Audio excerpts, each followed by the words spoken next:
Ladies and gentlemen, you're welcome to the Road to A2D, where we discuss pressing issues around the elections in Cameroon. October 12, 2025 came and went.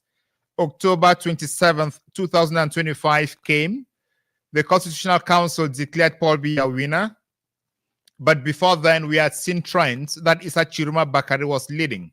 So there is total confusion and, in some quarters, absolute rejection of the results by the Constitutional Council. Even though the Constitutional Council is the official organ to declare the results, there is a need to have results that are accepted by all parties in an election. Elections where the loser cannot congratulate the winner, or the winner cannot call on the losers to tell them, you tried, you did your best, but I beat you, are definitely not elections in the world of today. However, things have moved forward, and we observed demonstrations last week where Issa Tchiroma Bakary, believing that he won, has called on Cameroonians to go out into the streets and ask the Constitutional Council to declare the results as they are.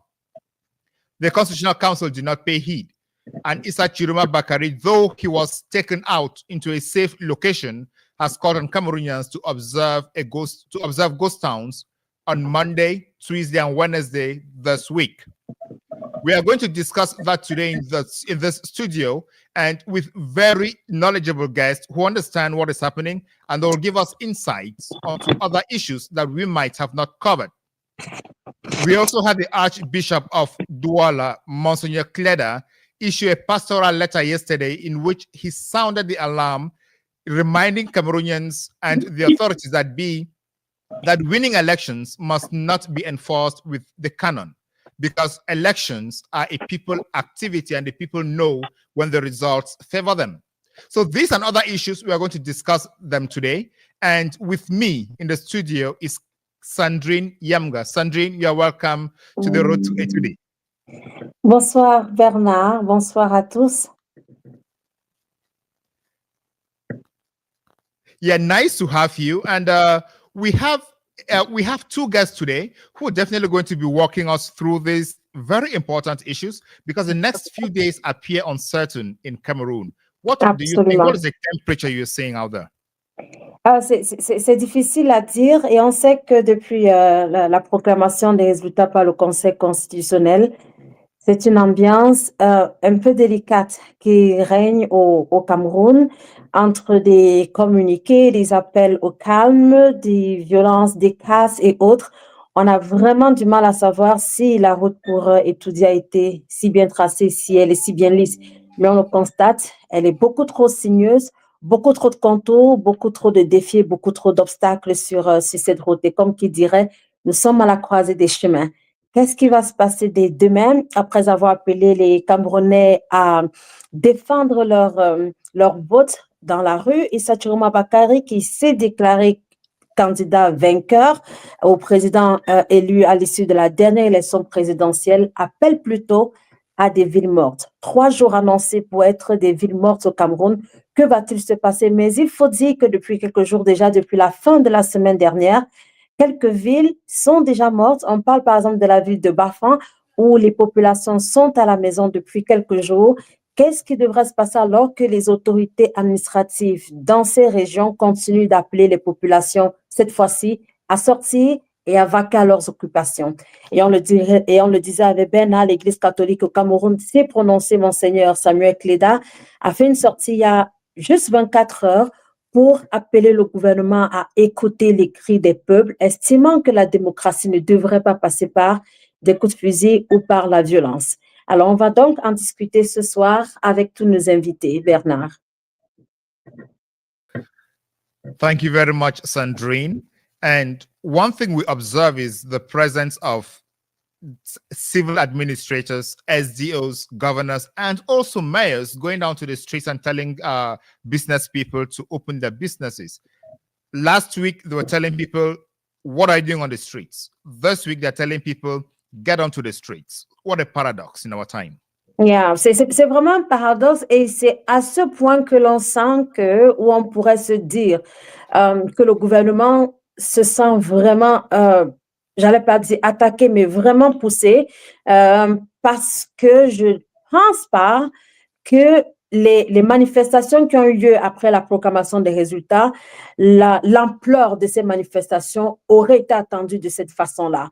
Alors, je pense que le gouvernement se retrouve dans un système où on a du mal à savoir est-ce qu'on va être écouté par la population ou alors est-ce que c'est M. Issa Tchiroma Bakary qui a dit être vainqueur qui va être écouté par la population. C'est vraiment difficile à se positionner et je pense que le gouvernement se dit, pourrait être joue sa survie à ce point-ci. Est-ce qu'on est vraiment écouté par les populations? Et tu le disais tout à l'heure, si on est vraiment élu, comment est-ce qu'il est possible de ne pas être entendu par ceux qui nous ont élus, par ceux qui nous ont déclarés vainqueurs? Pourquoi est-ce que ces personnes écouteraient un autre discours qui est contraire du nôtre? Je pense que c'est en somme ce que l'Église catholique a semblé dire également à travers Monseigneur Samuel Clédardon. Je pense que les heures qui arrivent ne sont pas les plus calmes qui existent au Cameroun. Elles vont peut-être calmes en apparence, mais dans le cœur et dans la tête des Camerounais, on a vraiment besoin de se positionner, de vivre une vie normale lorsqu'on est dans un pays démocratique. Thank you very much, Sandrine. I think with this foundation, we can bring in our first guest, who is no other person but Reverend Father Ludovic Lado. He's not a strange face when it comes to critical issues concerning Cameroon. You're welcome to the Road to Eto'o, Reverend Father. Thank you very much. Thank you, Bernard. Thank you, Sandrine, for inviting me. C'est un plaisir de vous avoir. Exchange. Yeah, thank you. Thank you. We are excited to have you, especially as we're discussing issues of critical importance. First of all, the elections, then the ghost towns. But first of all, let's start talking about the Archbishop's letter, the Archbishop of Douala. When you read his letter, you listened to him read his speech, did you feel Christian Cardinal Tumi talking again, or you felt that that was different? Well, I think that since the beginning of the post-electoral crisis, the church has been very silent, which is surprising because the church was very talkative. And it's true, some individual bishops in their dioceses. I'm thinking about, the diocese of Bafoussam, the diocese of Douala, those in the north, those who were the most vocal in terms of warning that if these elections do not bring change, Cameroonians will be disappointed. I think many bishops said this. And from this point of view, we can't say that the church was silent. No.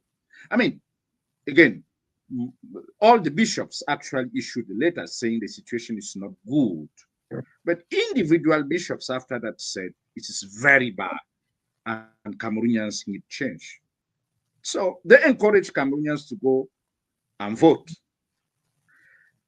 Many did, expecting change, of course. And the question today is, what happened between elections and the results? If Cameroonians are on the streets, it is because they feel that they have been betrayed and that the results do not reflect their votes. So I feel that the declaration from Bishop Kleda is timely, and I think what he said is pertinent. He condemned, of course, the violence from the protesters, which makes sense. The fact that they burn places, burn private properties, but he also condemned the killing of Cameroonians by the army. And you don't shoot on armed, you don't shoot on armed civilians. You don't do that in any serious country. So, but at the end of the day, he said that we have to again, go back and look at the root causes of this situation, the current situation. And the root cause is, we all know it, it is electoral fraud. And that's what people are complaining about. And I remember that a few days ago, I said, if this country really want to solve this problem, they should maybe allowed for this election to be audited by an independent structure or institution. And so that they can confront the results of ELECAM and the Constitutional Council to the results of Tchiroma, who is claiming that he won. But I don't think they are open to this kind of solution. Who is afraid of auditing? If you are sure that the results you gave are reflect the truth of the poll, the vote, why should you be opposed to auditing? So again, we could ask, what can the church do? I think that the church has spoken, and I'm, of course, concerned that so far the Episcopal Conference itself has not issued any statement, in spite of the number of deaths and the violence going on. So, well, why are they keeping silent? Yes, Father, that is a question I was going to ask you. When you look at what happened in the DRC, the Episcopal Conference was very active and quite present on the field and actually monitored the elections step by step. What makes the difference between the Episcopal Conference of Cameroon and that of the DRC? I mean, there's no difference. We are the same church. And again, immediately, I mean, a few days after the elections, you remember that the Catholic Church issued a letter signed by the current president of the Episcopal Conference. That's the Bishop Andrew Kea, the Archbishop of Babenda. And in this letter, it was clearly stated that the church, the Catholic Church, was involved in observing the elections. Let me give you just a few figures. They said that they were involved in observing elections in 12,257 polling stations, over 31,635 polling stations all over the country. This is about, and it is written in their letters, it's about 39% of polling stations. Can you imagine that? That is a significant number of polling stations. So my question is, why can't they publish the results they have? But because it's not just enough to make declarations and say, well, we condemn violence. What do you know about the truth of these elections? Because Jesus says the truth will set you free. You will know the truth and it will set you free.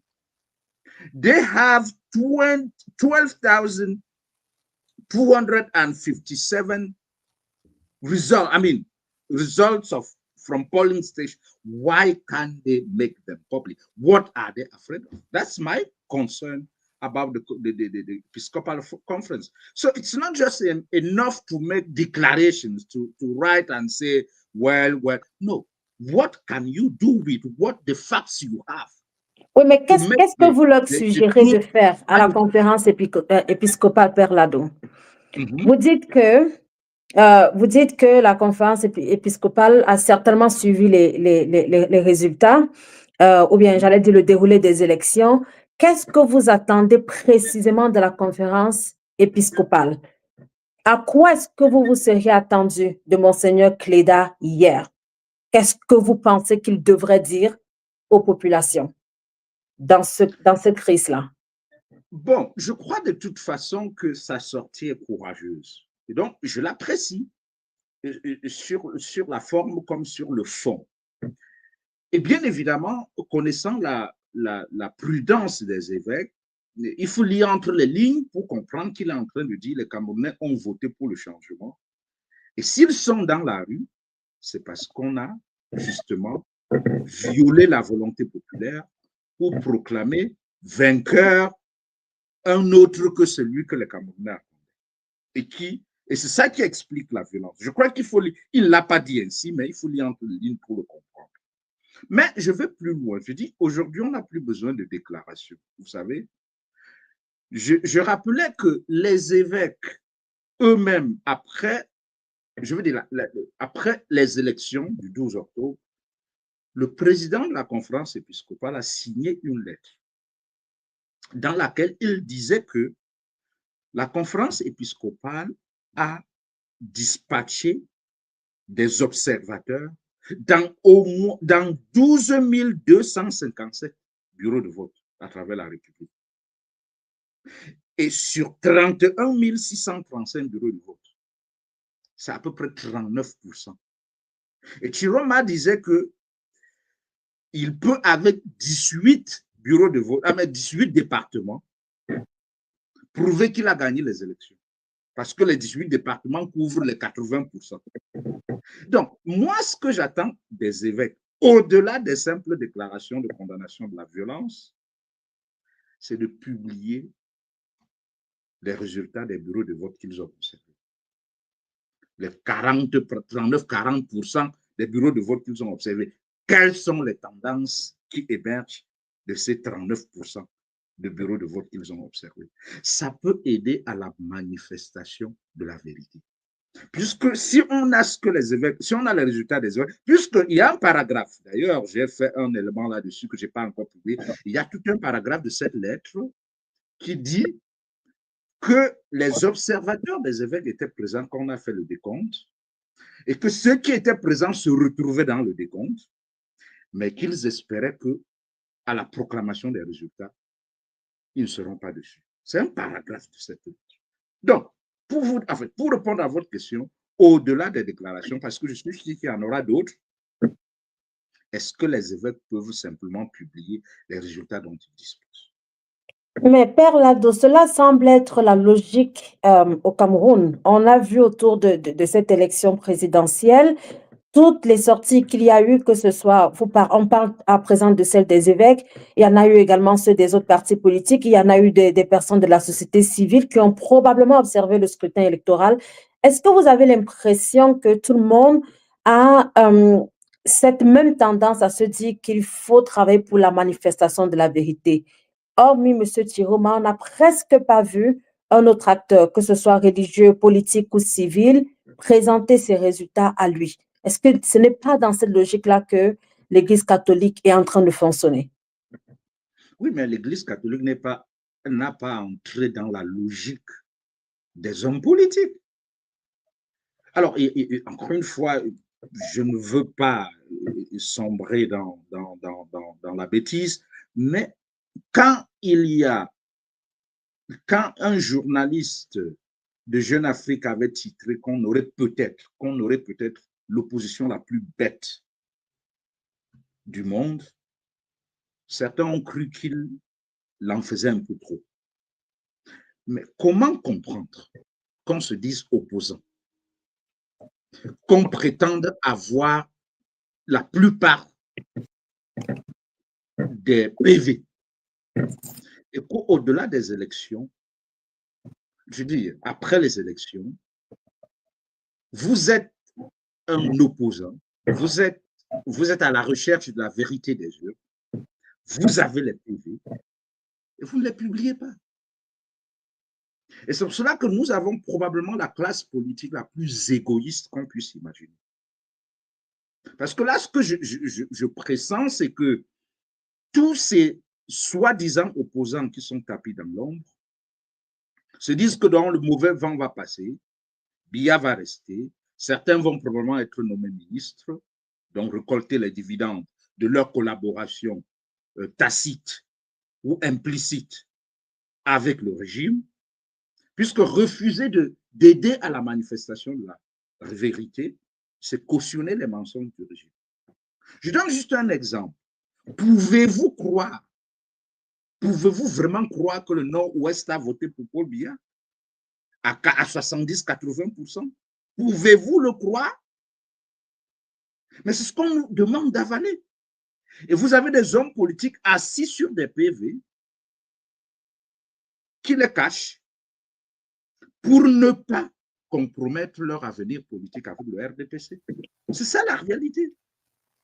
Et donc, encore une fois, moi, en tant que prêtre, je m'intéresse à la vérité.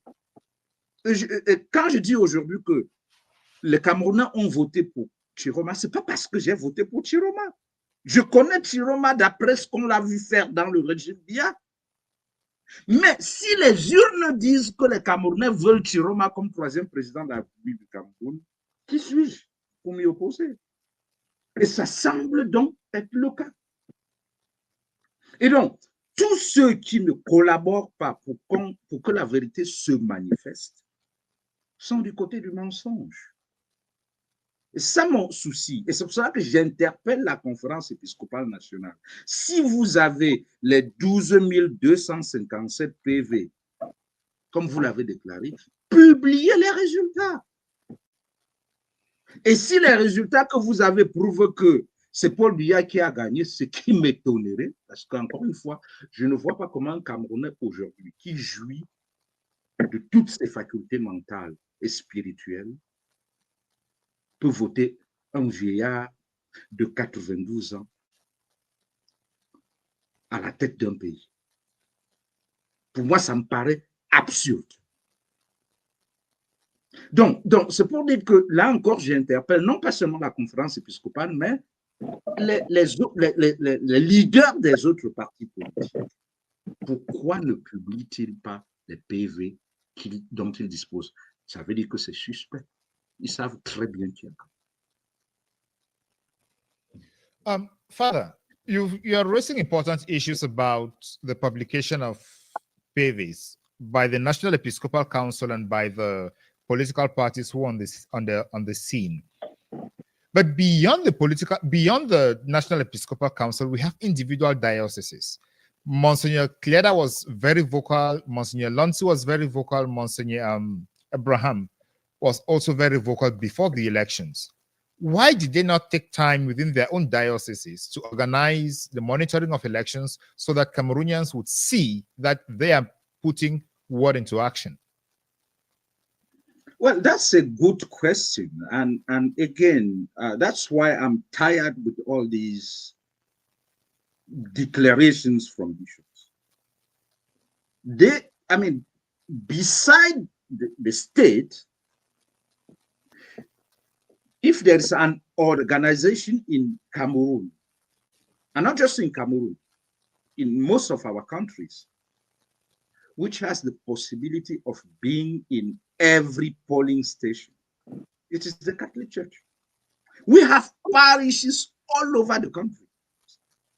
That's why I'm even surprised that they were only present in 12,000 and more of these polling stations. So they should be able to be present in the 31,635. We have seen that in the DRC. The DRC has consistently monitored election at the national level, and they were able, at the end of elections, to say, we have the results. And even if the state is not able to say, to give the right results, they know the results. And so I'm just surprised. I mean, my guess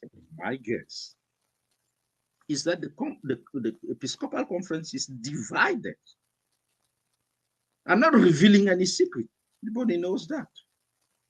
And there are people who are in favor of Biya continuing because they have their personal interests. Even if Cameroonian will decide, sing into injustice, they don't care. And there are bishops who are in that situation. And that's why they are silent. They can't issue a common statement as bishops condemning, of course, violence, because nobody wants violence. But when people, Martin Luther King said that riots are the language of the unhurt. When people are shouting, crying, you don't hear, you don't listen. One of the only language you will listen is riots. And that's where we are today. Because the regime thought that Cameroonians were cowards and that they were afraid and that they could not rise. And I don't think they could even imagine that what they saw the last few days. And who are those in the streets, on the streets? The poorest of the poor, young ones, including teenagers. These are the guys on the street, not the privileged.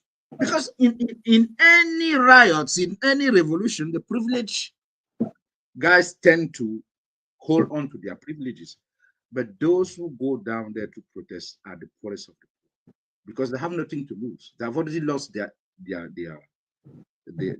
future. And Okay. what they are confronted with is violence. They are killing them. And these are no names. The guys in the street are no names.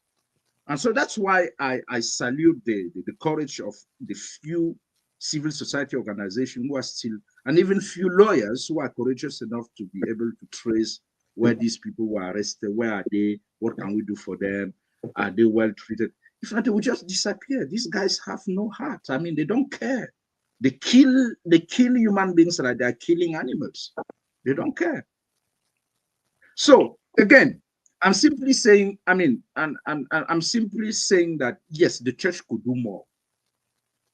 And even individual dioceses could do more to observe elections and make sure that we know the truth beside the falsity or the lies coming from the election and the constitutional council.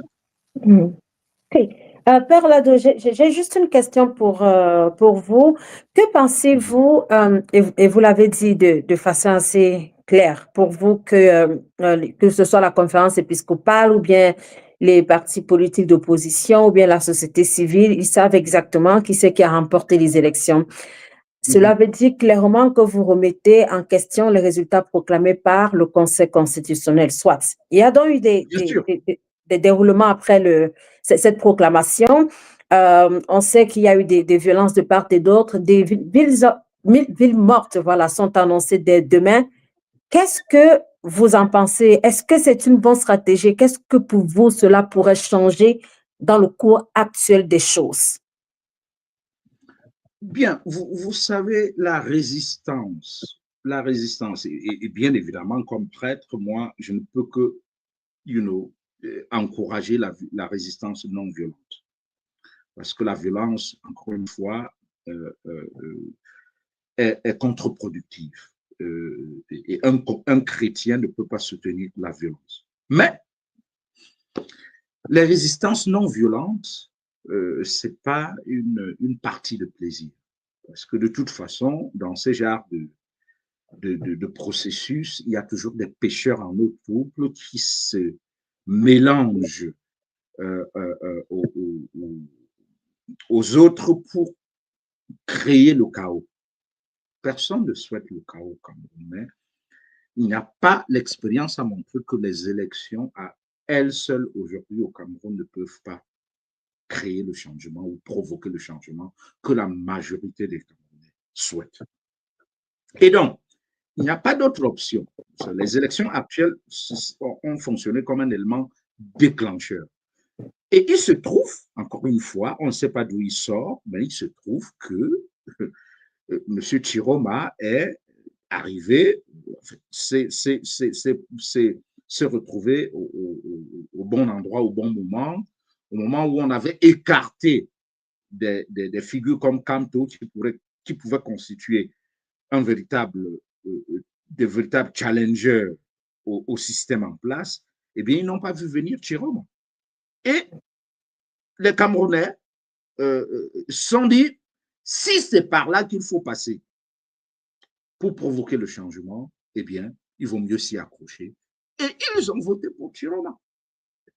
Encore une fois, qu'on l'aime ou qu'on ne l'aime pas, nous devons, si nous sommes démocrates, nous en tenir au verdict des urnes. Et donc, le verdict des urnes semble dire aujourd'hui que les Camerounais ont massivement voté pour Tchiroma. Et c'est pour cela qu'ils sont dans l'armée. Maintenant, il y a une première phase des manifestations de rue.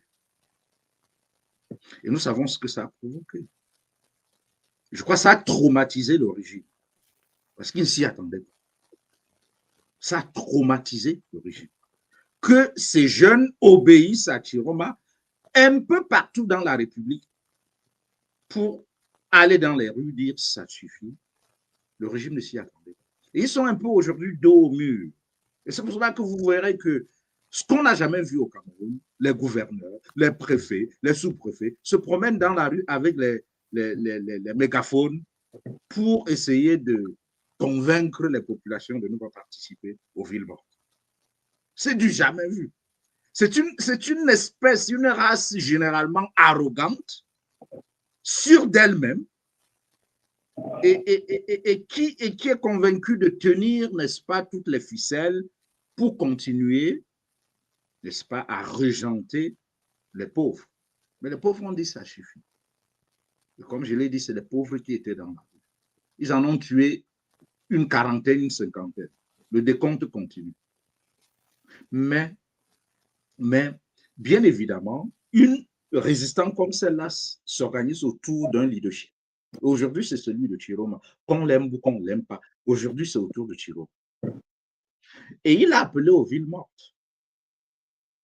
Ce qui, encore une fois, traumatise le régime en face. C'est pour cela qu'il s'évertue. Quand il le menace, on a vu des maires sortir menacer les populations en disant « Si vous n'ouvrez pas, on va sceller ».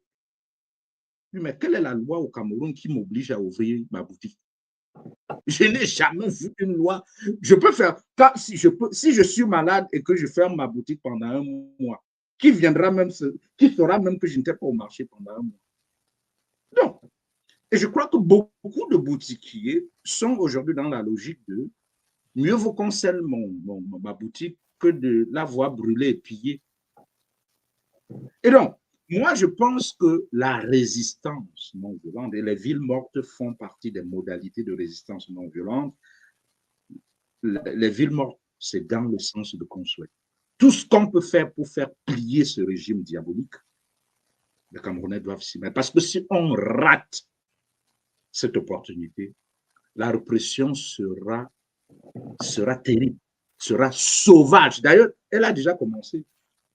Vous avez constaté que rien qu'après les marches, dans les villes et villages, il y a les milices de Biya qui circulent, enlèvent et déportent des citoyens vers Yaoundé. Le décompte qu'a fait Stand Up for Cameroon estime qu'il y a au moins 71 personnes au CED, y compris les leaders comme Jekam Chamini, comme Anissé Ekane, comme Abba Oyono, comme Parfait Bivoum, ils sont au CED. Mais il n'y a pas que. Il y a 71. Donc, on te prend à Garoua, on t'amène directement au CED. Et ce qui est terrible, c'est qu'ils répètent exactement les mêmes erreurs avec la crise anglophone. Et ce que je crains, c'est que progressivement, ces jeunes traqués vont se radicaliser. Et le risque, c'est qu'on ait un second front séparatiste dans le Grand Nord, appuyé par Boko Haram. Ça, c'est ma crainte. Et malheureusement, ce régime aveuglé, autiste, est incapable de voir ces enjeux parce qu'ils sont prêts à tout pour se maintenir. Et donc, bien évidemment, pour répondre à votre question, je soutiens à 100%, sinon à 200% des villes mortes. Bien sûr, ça va être dur. Ça va être dur pour beaucoup de nos mamans qui se débrouillent dans les marchés. Mais permettez-moi de dire ceci. Quand il y a eu Covid, nous avons fait les confinements nous ont maintenu, nous avons, je veux dire, supporté des mois et des mois de confinement. Personne n'est, enfin, on n'est pas mort. Entre le Covid et le régime actuel, qu'est-ce qui est plus grave? Pour moi, c'est le régime actuel. Et donc, 3 jours de confinement ne va pas nous tuer. Si des mois de Covid ne nous ont pas tués, ce n'est pas 3 jours de confinement qui vont nous tuer. Donc voilà. Je pense qu'après, Ben, on va juste revenir pour se demander, et après les 3 jours, qu'est-ce qui devrait se passer? Ben first. Yeah. Padre, as you're talking and developing, I understand you are in support of peaceful resistance, like the Ghost Town, to ensure that things change. And we've spoken about, for the last 30 minutes or so, we've been talking about the role of the church. Now, you are in support of the peaceful resistance and the ghost towns. What advice do you have for the hierarchy of the church? We know they already made the comments. They have written the pastoral letters, but they have not followed up, or they have not spoken about the dates and the rigging of the elections forcefully. But now we are going to new steps. What would you advise your bosses to do? Well, again, I understand that bishops cannot come outright and say that the elections were rigged, because they will say they are taking sides. I can perfectly understand their position. And that's why, again, you have to read between the lines to understand that Bishop Cleda was basically saying the people are frustrated because the change they were expecting did not occur.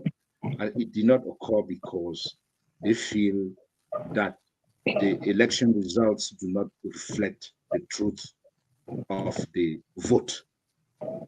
So, again, I don't see a bishop coming out and say these elections were rigged and that Tchiroma won. We'll never get that, knowing the culture of the church. But the least they can do, and that's what I've been saying, the least they can do is to publish the results of the 12,257 polling stations they observed. What would, I mean, who can do what? I mean, what are they afraid of? They have these results.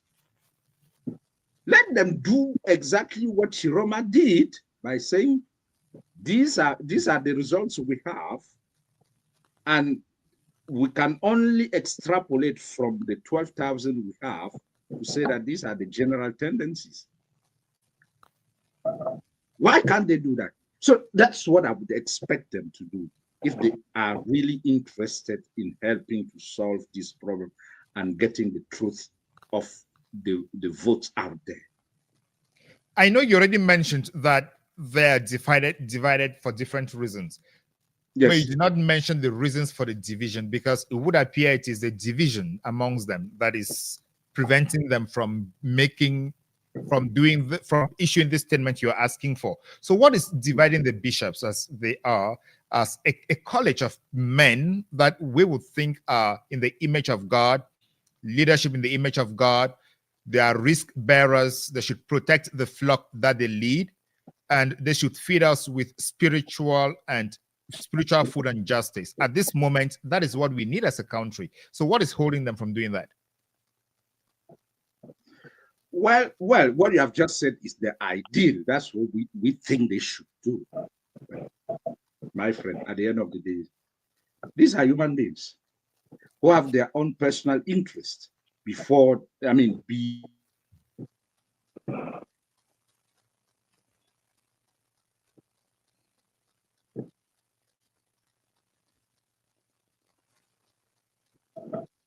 these interests.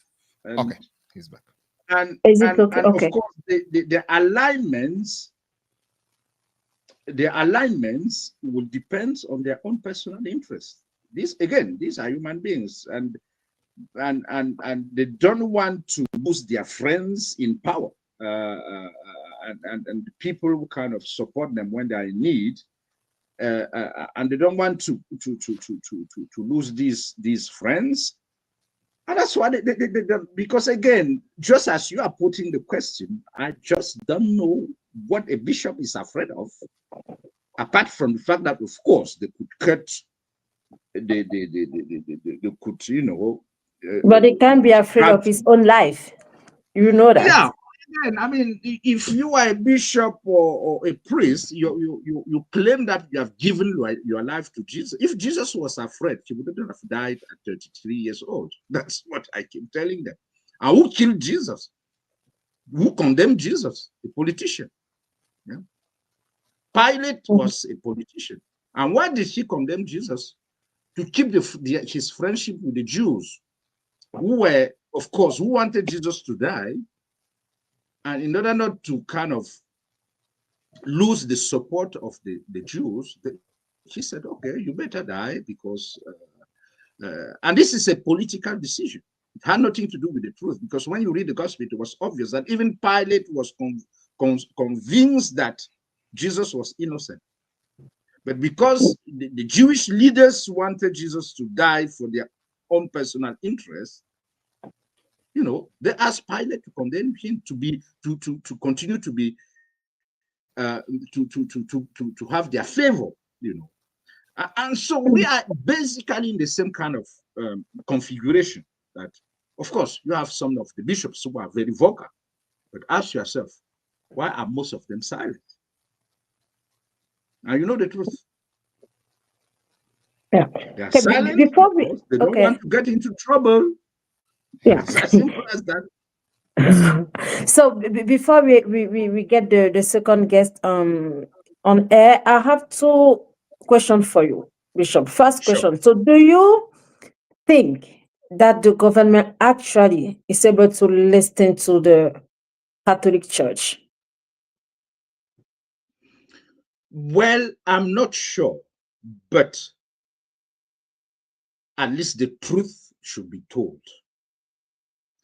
But is it just a waste of time? No. From Samuel Creda to keep making some statement if they are completely sure that the system won't hear that? I mean, they have been making these statements for how many years? And who is listening? They speak and people said, well, we are not listening and we go and do our own thing. That's what they have been doing. So again, I think that the church can do a bit more. I have mentioned two areas in which the church can do more. In terms of observing elections, they can do that at the national level if they want, if there's a goodwill for that. And it doesn't cost that much, because again, the church is all over and they can dispatch observers in any polling station. And the second one is that when you have observed, you should be able to say, this is what we saw. These are the results we got from these polling stations. Because if you have been speaking, warning and challenging, and people and the guy in power are not listening, why do you keep doing it? Do a bit more of what can challenge them. Say, this is what we saw. Even if you don't accept it, this is what we saw. Mm-hmm. Of course, some of them will be, they will go after some of them and probably try to, but we have already lost a number of priests and bishops in this country. Where is Bishop Bala? Who killed him? And he's not the only Catholic clergy who died in this country, and we don't know how they died. So again, it is the moral and spiritual duty of the clergy to speak truth to power. That's why we exist. Okay. And again, let me finish by saying that, again, I want to go back to the Gospels. When Jesus is facing Pilate, and Jesus tells Pilate that it is in the Gospel of John, I came into this world to bear witness to the truth. And those who follow the truth listen to my voice. What is the response of Pilate? Well, Pilate says, what is truth? And that's where the conversation ends. Mm-hmm. So we have as a church, we have the responsibility to bear witness to the truth, whether they listen to the truth or not. It doesn't matter. Alors, peut-être une autre question en français. Alors, si j'allais dire l'appel de M. Tchiroma est respecté demain par les populations, on aura 3 jours de ville morte. Pour vous, quelle serait la prochaine étape après celle-là? Comme vous l'avez dit, il y en a qui peuvent se dire, OK, tant qu'à faire, on peut observer ces 3 jours à la maison, mais la vie peut reprendre son cours normalement jeudi prochain. Pour vous, quelle serait la prochaine étape? Se dire, OK, tout a été fait, peut-être M. Tchiroma a essayé de faire autant qu'il peut pour se faire entendre et il n'a pas été entendu par le régime de Yaoundé. Est-ce qu'on retourne à la vie normale? M. Biya au pouvoir, les ministres en fonction, et on le sait également que demain, l'Assemblée nationale doit reprendre du service. Est-ce qu'on devrait se dire qu'après ces 3 jours, la vie doit reprendre son cours? Ou pour vous, que devraient être les prochaines étapes? Eh bien, non, on ne peut pas. On peut pas. Ce serait un échec. C'est-à-dire les morts seraient morts pour rien. C'est-à-dire si on s'en tient au fait que bon, on a fait 3 jours de ville morte et on s'en tient à ça. Encore une fois, je ne suis pas dans le cercle restreint de Tchiroma parce que c'est lui qui incarne le leadership de cette résistance aujourd'hui. Et donc, il faut qu'il l'assume.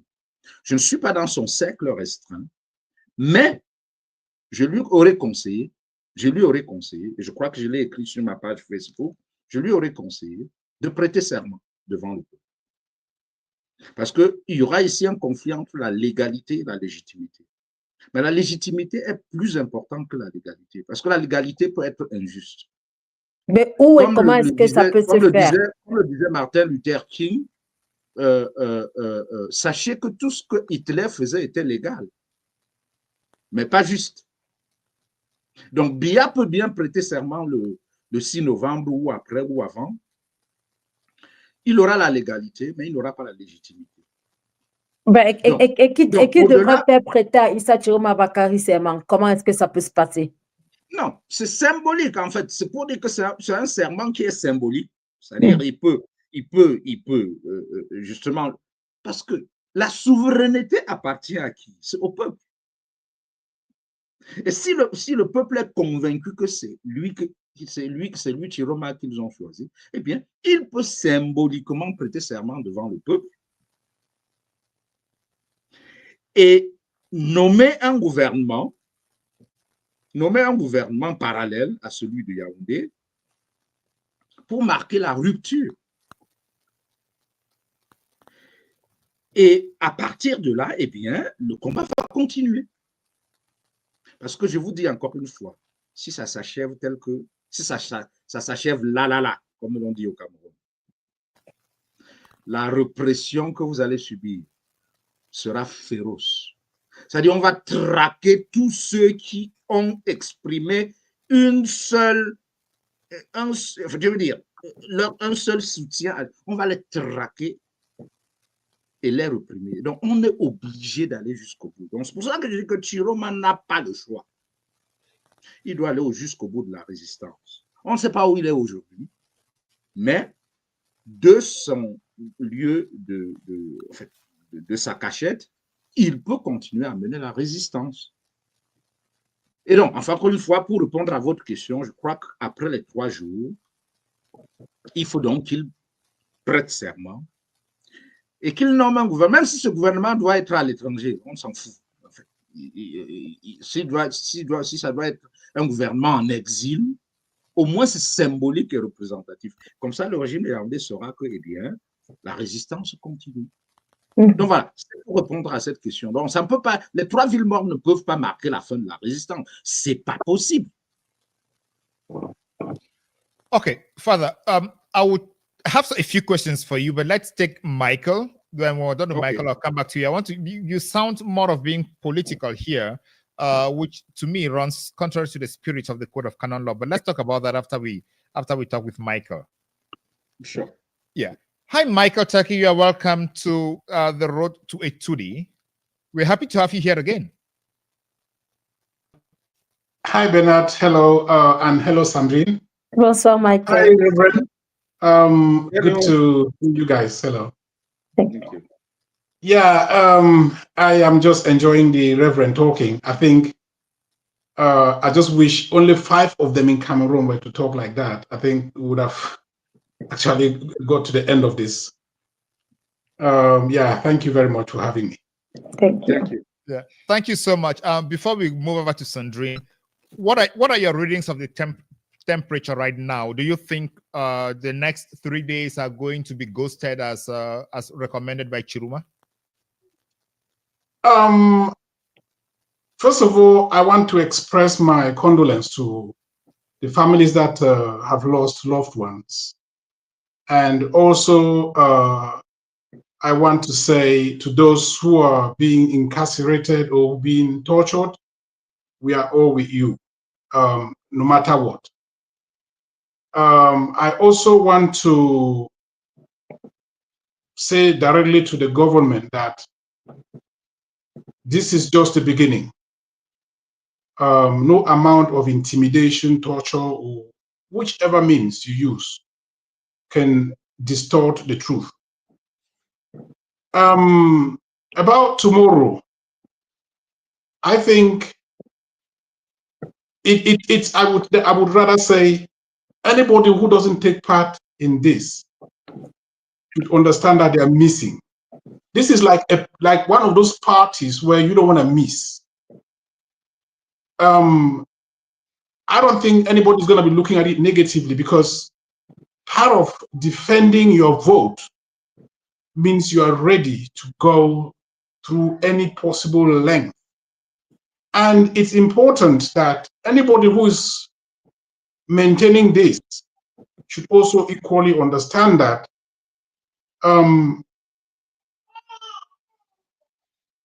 Mr. Tchiroma or Mr. Bakary called for peaceful demonstration before, and some people, as a result, lost their lives.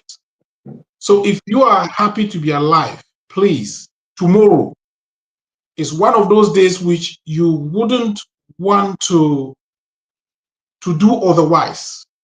The ghost town of tomorrow, the next day, and the next day, in fact, the 3 days, should be one like no other. And I also want to say this.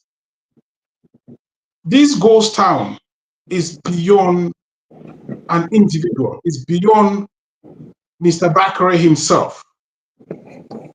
This is to tell the people, in fact, the people of the world, that after 43 years of torture, abuse of every sort, Cameroonians have finally had a voice via a democratic process which they don't want to they will not let go. And to Cameroonians, it's never been so close. It's never been so close, and we shouldn't, by any means, we shouldn't let this slip off our hands. It's not about Mr. Issa Tchiroma Bakary. It's about the people. I want to insist, this is not about Mr. Issa Tchiroma Bakary. He is just a single person who has been identified as the one to lead. And of course, in every single society or civilized community, there is always a leader, not more than one leader, which is why he is the person the people chose to champion this very, very significant and important cause. He is smart enough. He sent people to demonstrate peacefully, and a lot of people lost their lives. He has now said, okay, fine. Don't go to the street, stay at home and be safe. But everybody should please respect this ghost town. We need to ghost all the towns in every way possible to send a very significant signal. Yes. Okay, Michael, just to ask you something. If at the same time you have some people going out and then just walking, we know, like maybe some people were supporting the CPDM, for example, or the President Paul Biya, because they can still thinking that they voted him, and then they don't want to hear about Mr. Tchiroma. So will it be fair? Well, I think we expect that to happen, isn't it? We expect the CPDM, for example, to masquerade the way they always do. In fact, as we speak, I'm sure they must have paid even some people to come out in the streets tomorrow. But that is their choice. And under normal circumstances, I am 100% sure that some of them are even ashamed. They will not want to even do that or identify themselves as CPDM people. Believe me. So the truth is, the majority of Cameroonians, we expect, say about, I would say, we don't expect 100%, but we expect at least 80% tomorrow. And out of the 20%, we know that these are going to be CPDM paid people. It's not going to even be people who willingly, there is nobody who loves CPDM, Sandri. Nobody. If there is any single Cameroonian who is in their right minds, CPDM is basically not a political party. It is not about, say, us talking about Biya or, I mean, the whole system.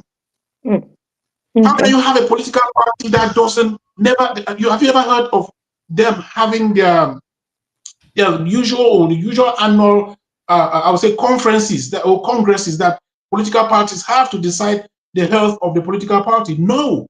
This is not a political party. And I'm not sure how many people will identify themselves as though. Yeah, so if they do, yes. Bernard, please just let me ask to Père Lado, au Père Lado très rapidement, justement sur la question des villes mortes annoncées demain, Père Lado, si il y a d'autres marches parallèles, je dirais, qui se font, comment est-ce qu'on pourrait analyser cette situation-là? Est-ce que ça va être l'échec de ne pas vouloir entendre M. Tchiroma, ou est-ce que cela peut être perçu comme aussi une certaine défiance? Parce qu'on le sait, il y a des personnes certainement qui ont voté le président de la République, le Conseil constitutionnel parle de 53%. Elles peuvent vouloir trouver une autre façon de manifester ou peut-être crier victoire. Alors, dans ce qui pourrait être parallèle et à la fois divergent, comment est-ce qu'on pourrait se dire qu'il y a un appel qui a fonctionné contre un autre? Ben, écoutez, normalement, si on était dans un environnement idéal, donc j'en profite aussi pour saluer M. Michael, et je suis tout à fait d'accord avec sa lecture de la situation. Bien évidemment, si on était dans un environnement démocratique idéal, ben, on laisserait chacun exprimer.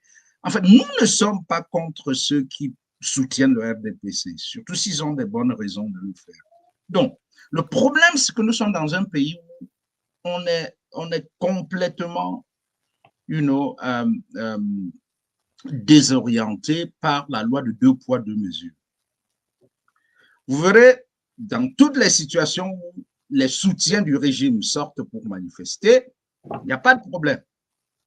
On les laisse faire, on leur donne les moyens de le faire, les moyens souvent de l'État, et on les encourage.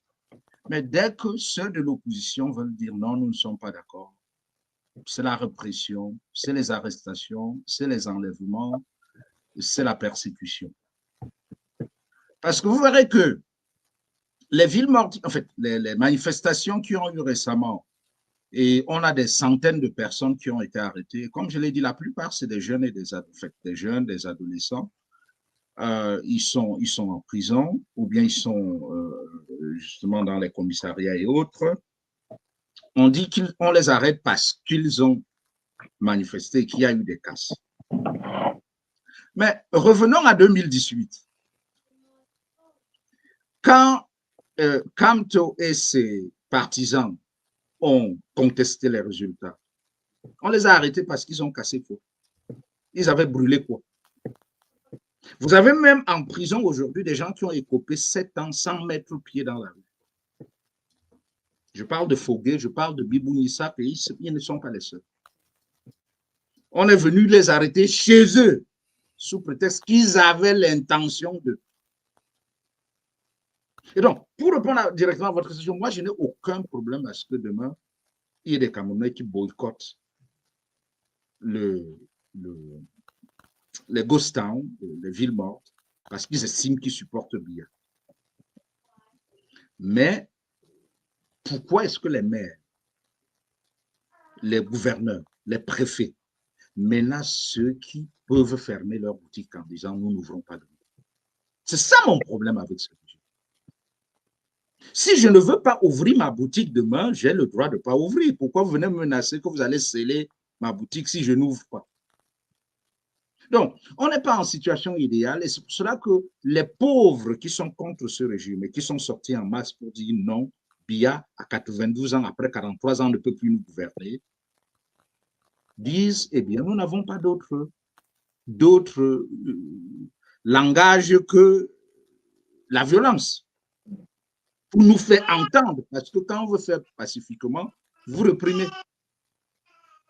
Et donc, encore une fois, si on était dans un environnement idéal, mais je crains que si quelqu'un sort demain avec le pagne du RDPC, il risque gros. Parce que ce parti, il ne s'en rend pas compte, ce parti est en train de mourir de sa belle mort.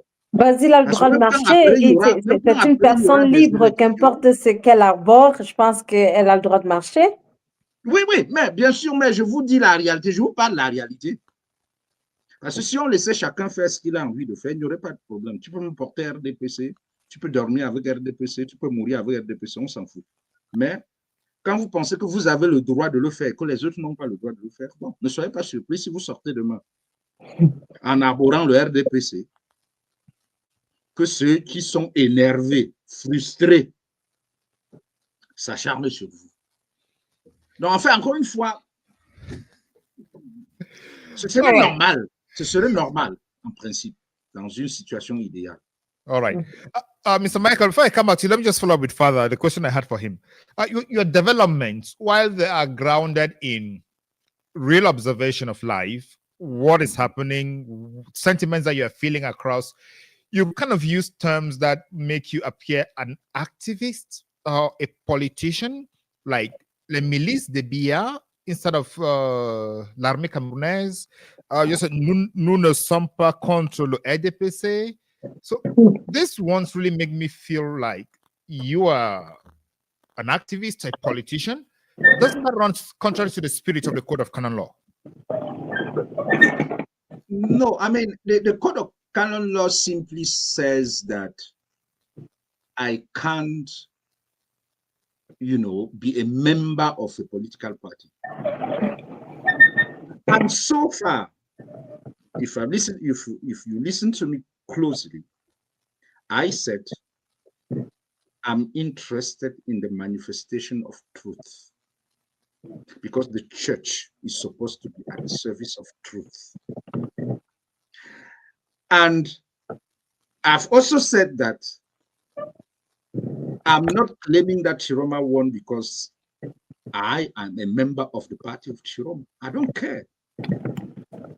I am a Democrat and the church supports democracy. If the polls, the results of the vote says that it is Tchiroma, so let Tchiroma rule. And I've also said that if I had to vote, I wouldn't have voted for Tchiroma because I know his past in this government. We know what he did. I mean, we know when he was the Minister of Communication. But who am I when the people have said this is the guy we want to rule us for this transition? Who am I? So I'm arguing not for a particular party or not. I'm arguing for the manifestation of the truth. And I've given some leads which could lead to that manifestation of the truth. I said the church can actually help. I don't want to go back to return to, I mean, I don't want to, I've already elaborated enough on that the church could help. They monitored and they observed 12,257. Make the results known. What did you see in those polling stations? First. The second is that I've been saying, if this government is really interested in truth, allowed for an independent audit of the PV. But why are they not open to this kind of options? Because they don't want the truth. So again, I'm not a politician. And again, I'm not supporting a particular political party. And that's why somebody cannot go after me because of the canon law. They will have no argument against it. I don't have the card of any political party. I'm not again, when I say milice de Biya, when you have an army who is supposed to kind of, channel protesters and make sure that they don't, when they begin shooting at protesters, unarmed civilians, you want me to call that an army? No, that's a militia. Because a professional army doesn't behave that way. We saw demonstration, protesters in France. And these guys were actually also, going into, violence and destruction. Did you hear that there was a single death in France because of protest? No. Why is the army or the police in France different from the army and the police in Cameroon? It is because in the army we have now, there is a cell. They don't want to say it, but there are guys who are trained to kill and just to make allow this government to continue. Thank you very much, Father. I really very much appreciate that clarification. It was necessary, considering the context in which we are operating. Mr. Michael Teki, yes, you elaborated very insightfully about the necessity of the ghost towns and why they should be there. But the question I hear very often from some people, especially those who are not in support of the ghost town, which I would like to hear your view of, is how the ghost towns take Tchiroma to Etudi? Well, I think if you ask people who look at it superficially, they don't get it. But now imagine a country like Cameroon. People decide to stay at home for I would say 3 days. And then imagine these 3 days, no transport from Bamenda to Biya and vice versa. And the same thing happening to the other cities. Imagine that these 3 days, no businesses going on, trade, right? Even international markets. Now you have cut the blood supply of the main body. Even the Yaoundé itself that claims that so far as Yaoundé is respiring, they don't care whatever is happening in any other city or town.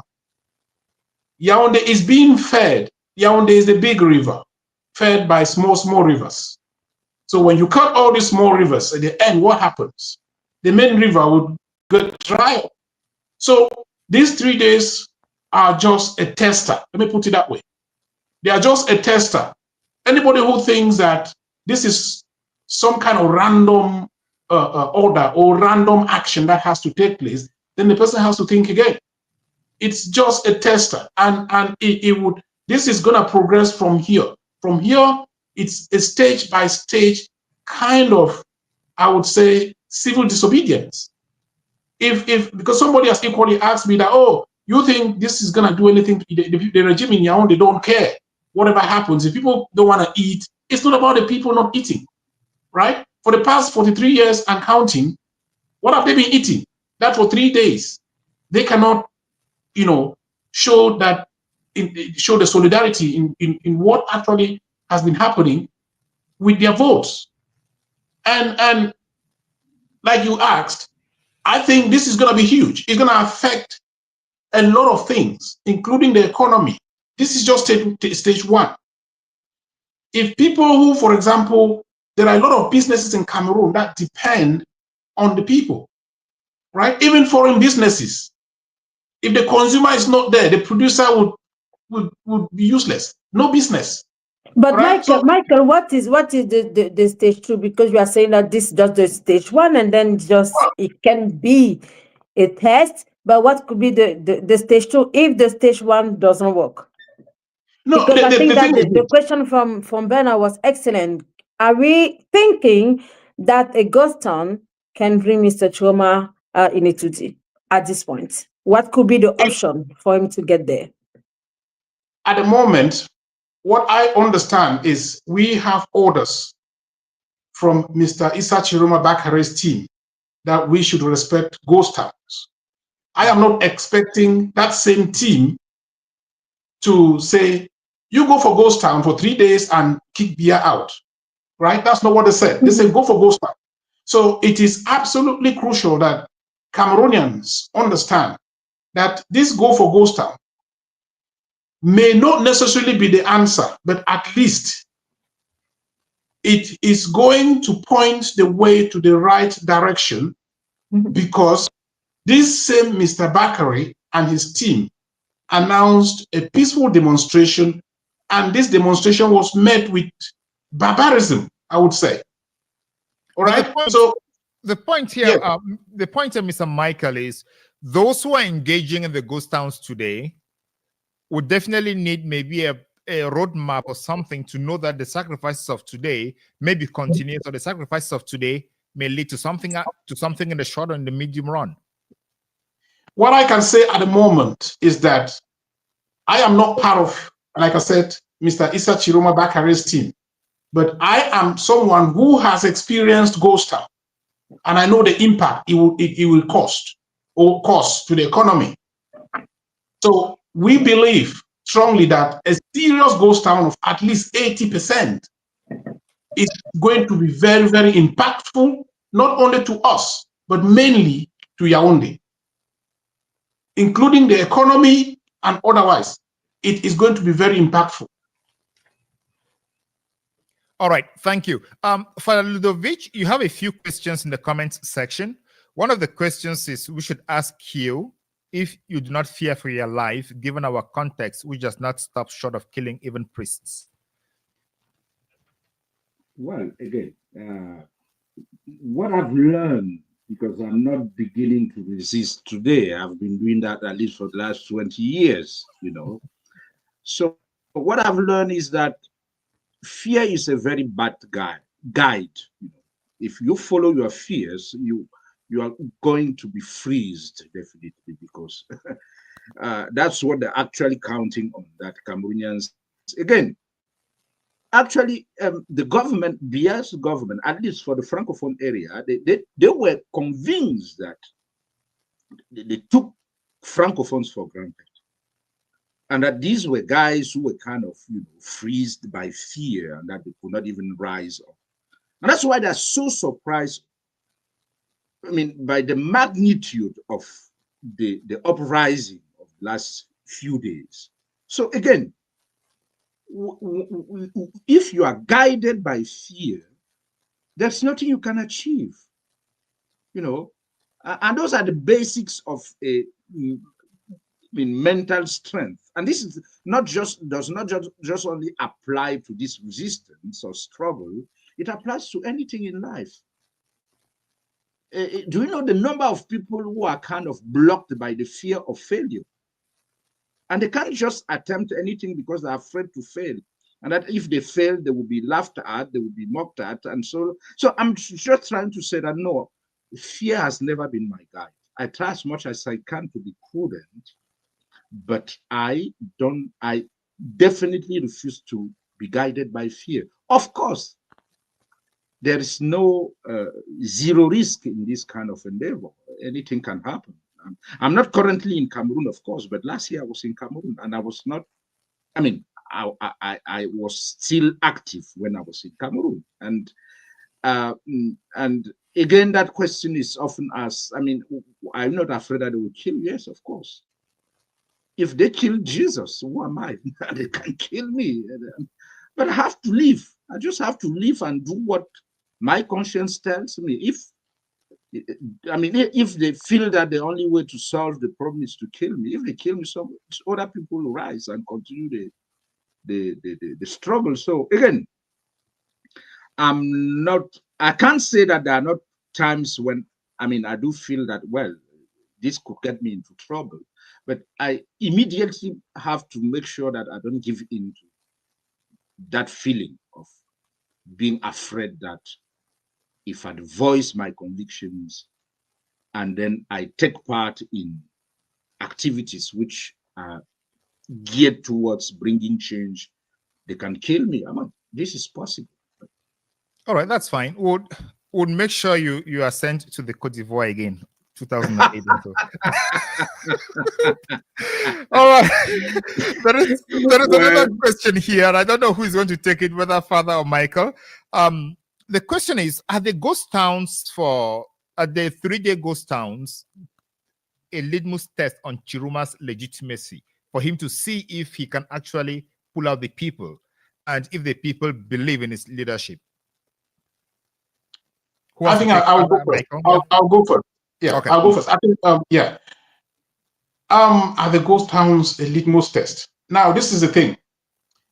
There is a little bit of, what people should understand is that this is not only about Tchiroma, right? Tchiroma himself has made it very clearly, and I can assure a lot of people that the choice of Tchiroma himself, he is surprised by himself being the chosen one. Exactly. Right? So nobody should ever think it is about Tchiroma. However, it would not be a failure to Tchiroma, but to the people. If people choose not to respect the ghost towns, or if this happens to fail, which is a reason why he is, to be honest, actually feeling the heat than us, the people. Because we chose him, and he is looking at the burden that has been hung onto his shoulder, and it's now about, let me not fail the people.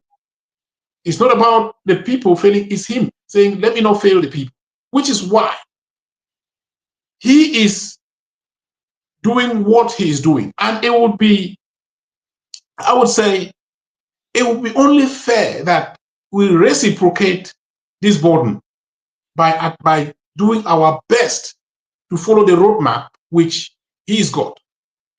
And there is one more thing that is so important. I think Reverend even said it there. This is, I don't want to put it in a very, I would say, very, I don't want to use a language that is very frightful. But on the other hand, all of us, this situation is one of those situations which nobody is safe under this very regime, right? Absolutely nobody. If you can have a constitutional council in a country that is claiming to be democratic, you have the Constitutional Council, which at the same time is the highest body in the land. If you can have them in a broad daylight, take off your vote from you, right? Then they can definitely do anything.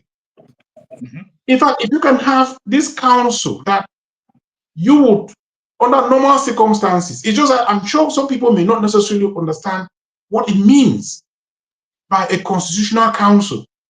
This is the highest organ or body in the land that can sit down at any moment and only just to cough, people tremble. If you can have them ridicule themselves this much,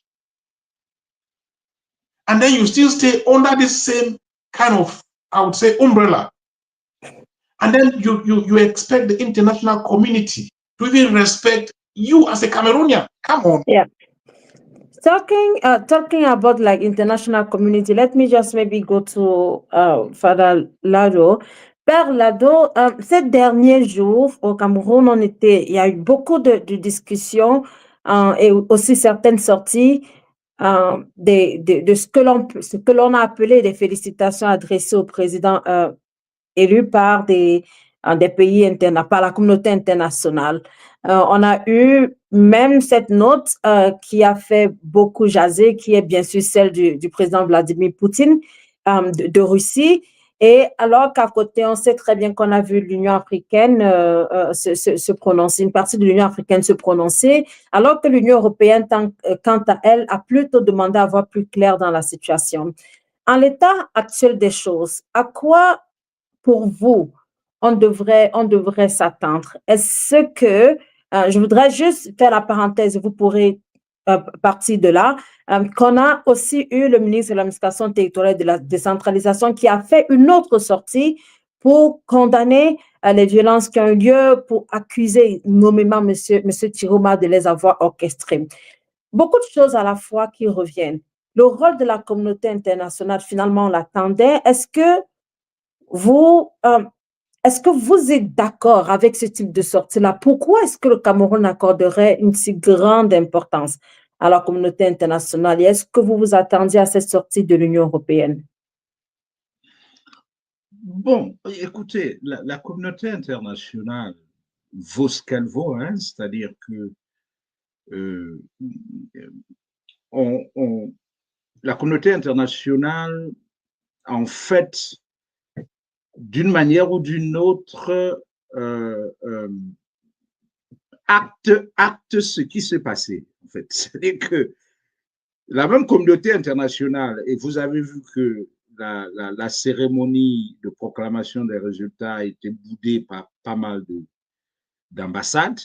Ça veut dire qu'on devrait s'attendre à pareil scénario lors de la prestation de serment? C'est une possibilité, mais je crois qu'il préfère être, je dis, cette communauté plus prudente, parce que je vais vous donner un exemple pour parler de... Moi, actuellement, pourquoi je ne suis pas au Cameroun, c'est parce que je suis dans un fellowship à Harvard. Mm-hmm. Et vous savez que New York Times et Globe, moi je suis à Cambridge, et puis le Globe ici, c'est dans le... Et donc, ils ont fait quelques articles sur le Cameroun. Et mes collègues, le lendemain, me disent, mais qu'est-ce qui se passe au Cameroun? Et j'ai eu honte de leur expliquer que je viens d'un pays dirigé depuis 43 ans par un monsieur, par un homme de 92 ans qui prétend avoir gagné pour 7 ans encore. J'ai dit, j'ai eu honte, ça je dois l'avouer. Et qu'est-ce que vous leur avez dit? Dans leur tête, ce n'est même pas, c'est inimaginable sur la planète Terre. Et comme venait de dire Michael, ça dit que tu as même honte d'être Camerounais. Non, pas à ce point, pareil. Comment est-ce possible que sur cette planète Terre, qu'il y ait des pays où des choses comme ça se passent? Parce que donc, c'est pour dire qu'au niveau international, ils savent très bien que c'est fabriqué tout ça. Et je crois que beaucoup de médias français même, qui sont souvent du côté du régime, ont clairement dit que ces élections ne reflètent pas la réalité. Et donc, ce qui fait que quand on est dans une situation comme ça, les chancelleries ne s'empressent pas d'envoyer des lettres de félicitations pour ne pas prendre des risques, parce que ça pourrait basculer demain.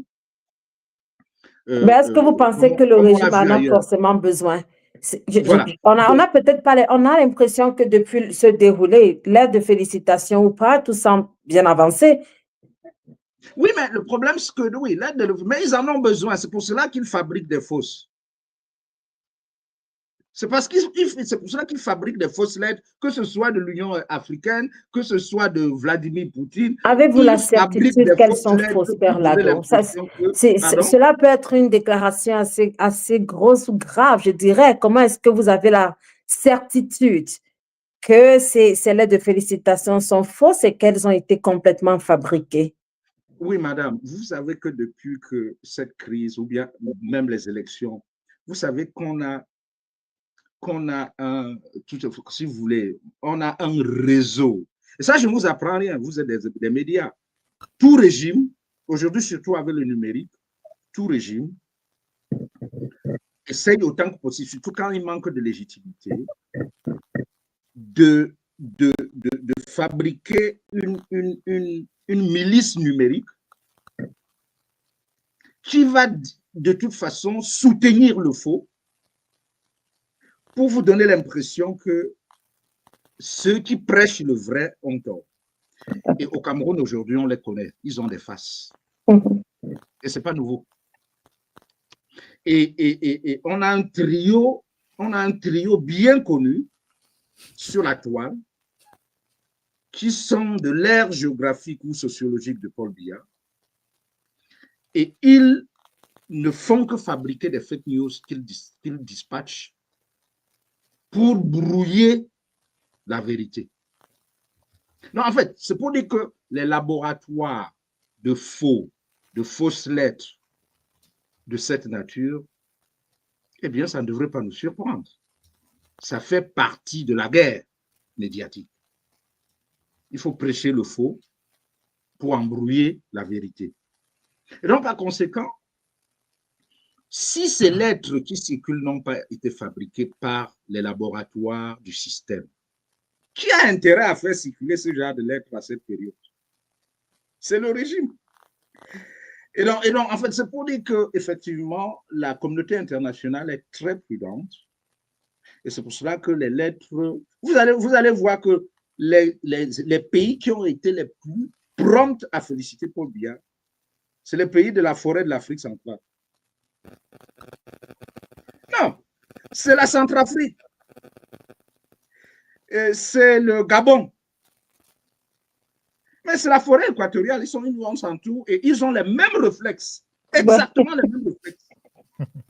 Donc, en fait, les autres pays qui voudraient vraiment voir, qui sont convaincus aujourd'hui, parce que beaucoup de chancelleries sont convaincus que les résultats là sont faux.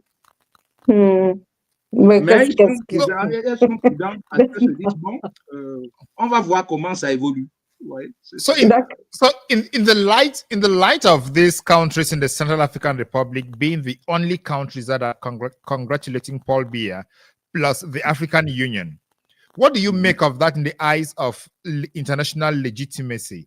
Because it looks like the question of national legitimacy is no longer of issue to them. They are rather looking for international legitimacy and using repression to compel compliance at home. So, Michael, what do you think is the end goal here?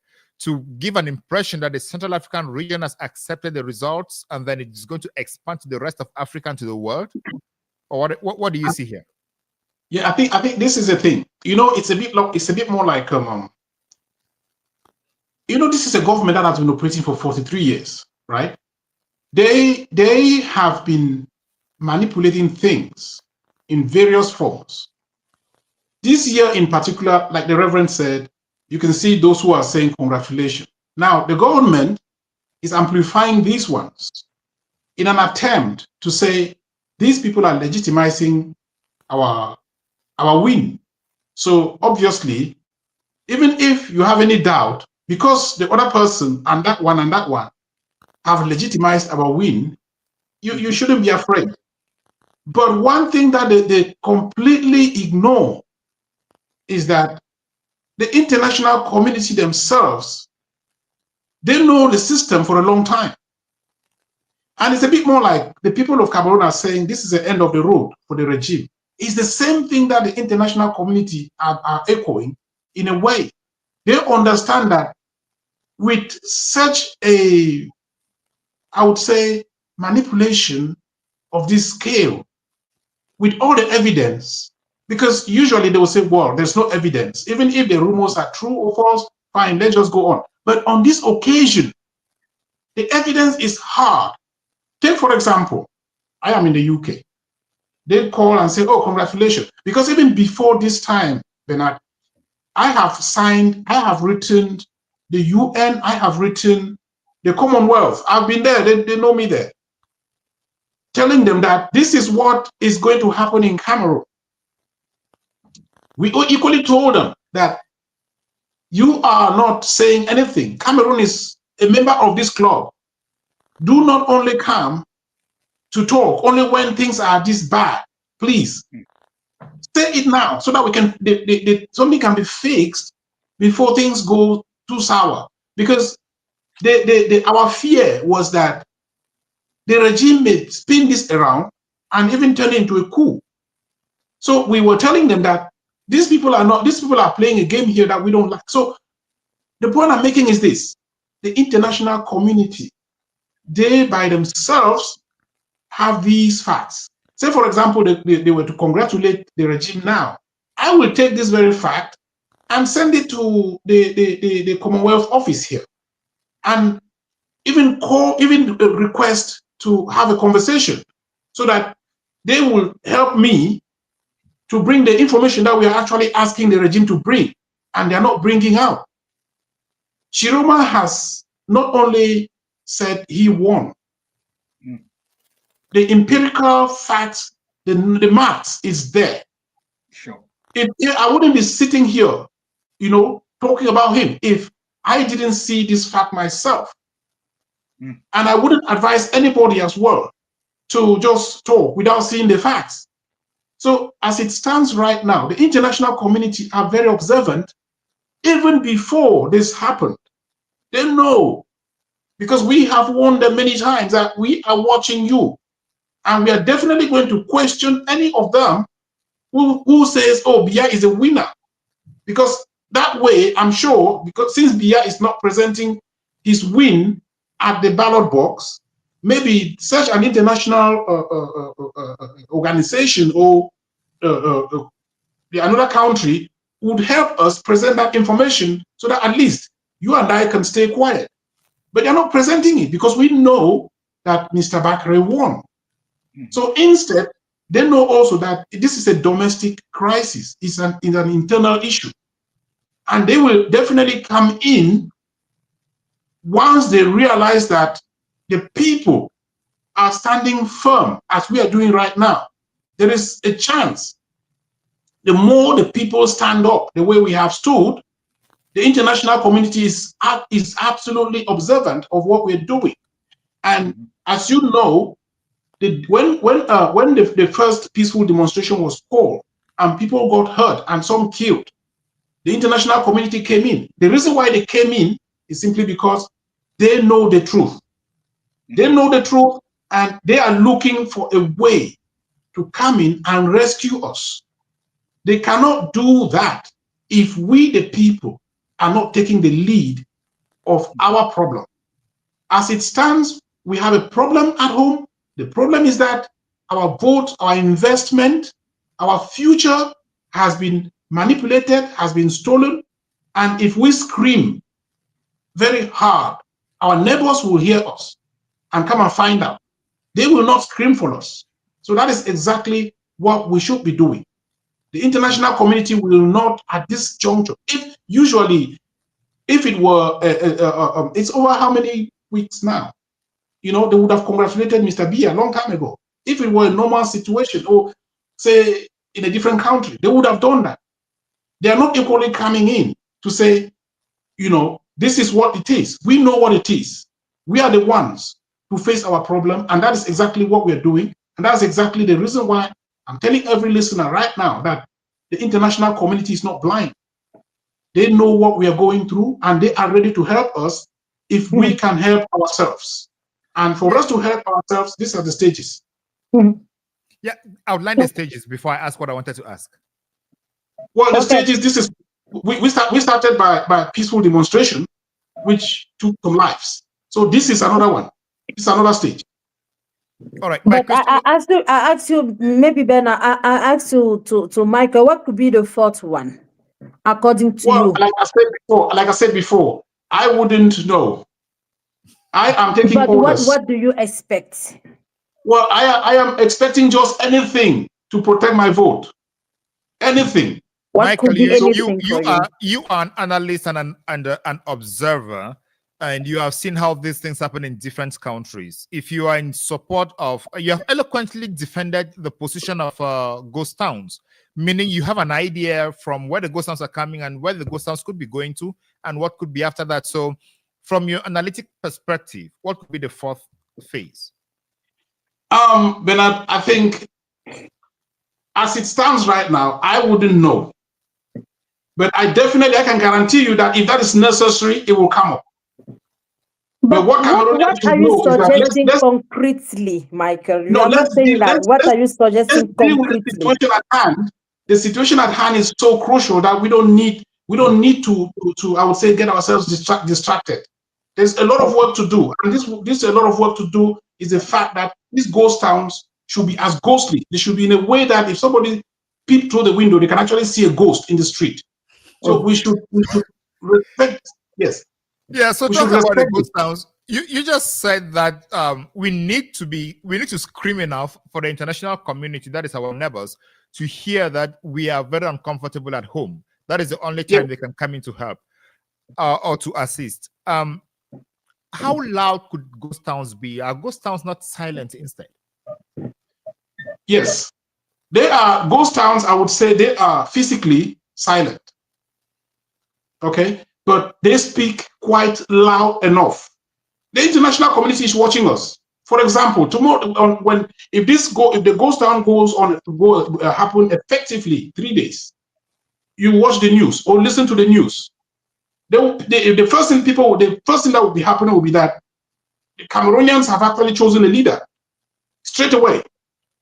All right? They would say we have a leader, and that leader is the legitimate winner of the 12th October election.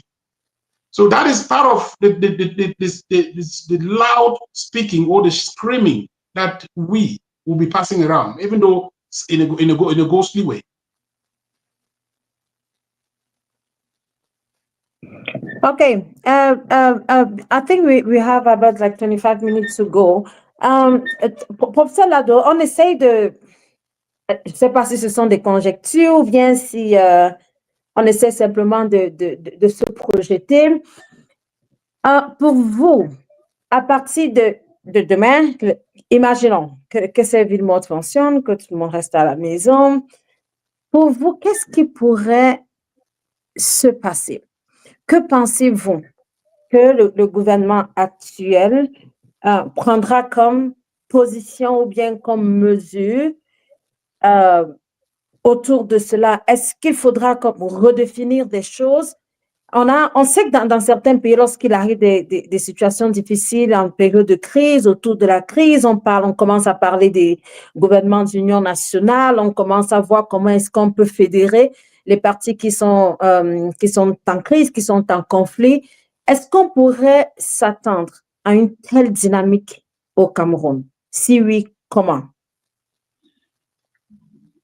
Bon, ben écoutez, je crois que rien n'est à exclure, hein, mais tout va encore une fois dépendre. Et je crois que je l'ai dit, je ne fais pas partie de l'équipe stratégique de Tchiroma, donc je ne sais pas ce qu'ils ont en vue, mais Jeune Afrique, et ça a d'ailleurs été une bombe, Jeune Afrique a fait fuiter l'idée que le régime avait proposé le poste de Premier ministre à Tchiroma, mais que Tchiroma a refusé. Donc, ça veut dire qu'ils essayent, ils sentent que la situation est compliquée. Voilà place de Tchiroma, est-ce que vous l'auriez accepté d'être Premier ministre? Ils ont toutes les cartes en main et que bon, ils ont même essayé de corrompre, c'est eux qui l'ont dit, bien évidemment, ils ont essayé de corrompre Anissé et Kane ou encore Djekam Chameni avant de les arrêter. Il leur aurait proposé, puisque c'est les protagonistes eux-mêmes qui l'ont révélé, et ils ont essayé de les... Parce que, vous voyez, c'est une machine qui a toujours fonctionné avec la corruption. Et ils ont beaucoup d'argent de Camerounais à distribuer aux concurrents. C'est-à-dire que... Et c'est pour cela que la classe politique camerounaise est facilement corruptible, parce que les retournements de veste sont très fréquents. Et parce que quand un politicien fait de la politique pour l'argent, il suffit qu'on vienne lui dire, mais voilà 50 millions. Il n'a jamais vu 50 millions.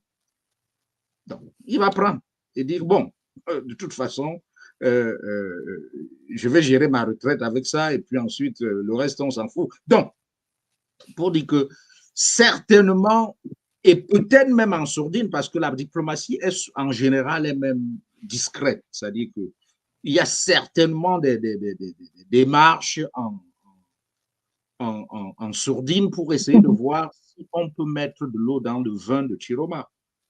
Mais le Tchiroma aujourd'hui est dos au mur. Parce qu'il est entre une peuple. En fait, au stade où il est arrivé, c'est ce que je crois, disait Michael à un moment donné, au stade où il est arrivé, même s'il avait l'envie de négocier avec le régime, il sait que le peuple le regarde. Et le peuple attend de lui qu'il mène cette rupture jusqu'au bout. Donc, il n'est plus dans une situation où il peut dire je fais ce que je veux, d'ailleurs je m'en fous, ainsi de suite. Donc, ce que je soupçonne, c'est que si le régime se retrouve vraiment dos au mur, il va essayer de négocier la possibilité d'une transition de 2 ou 3 ans avec Paul Biya comme chef d'État. Ben, pour aboutir à quoi? Pour aboutir à quoi pour cette transition-là? Non, mais transition, ça veut dire toutes les réformes qu'on a demandées depuis n'ont pas accepté. Oui. Ben, vous pensez véritablement que le système en place pourrait plier pour ce type de transition-là? Pardon? Est-ce que vous pensez véritablement, en l'état actuel des choses, que c'est un paramètre qu'on pourrait explorer? Non, parce que comprenez que la politique, c'est un rapport de force.